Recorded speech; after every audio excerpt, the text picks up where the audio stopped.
On this side of eternity, we are living looking at the backside of divine providence. Now, every once in a while, on this side of eternity, God will flip it around and let you see what He's doing. And it's absolutely amazing what He's doing. We need to get Dad's testimony on film.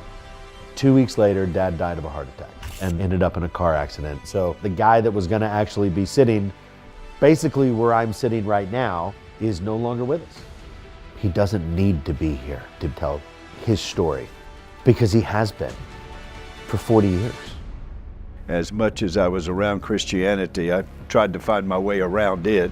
We had a little bit different views of what life was about.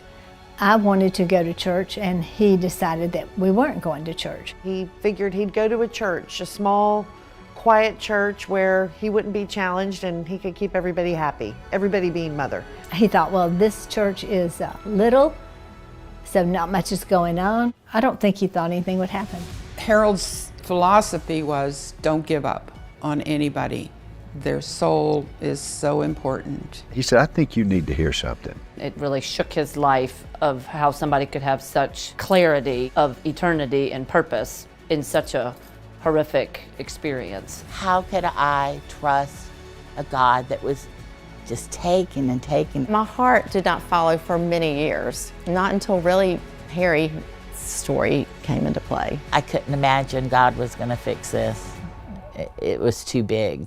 I'm out there in the middle of this tobacco field at 1 o'clock in the morning, just struggling with this call to the ministry. And I said, okay, all right, Lord, I'll do this. So I woke up Cindy, 1:30 in the morning. I said, honey, I think the Lord's called me to the ministry.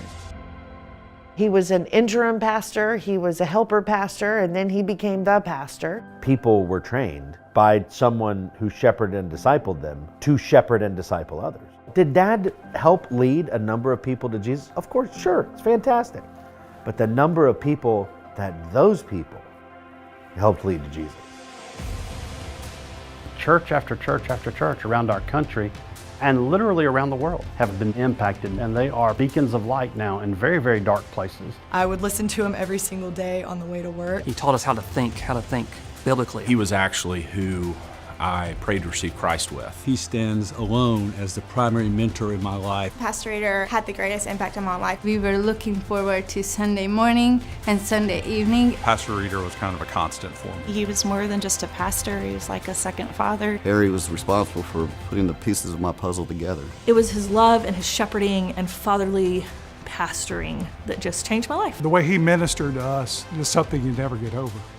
From her death came the life of many, many people.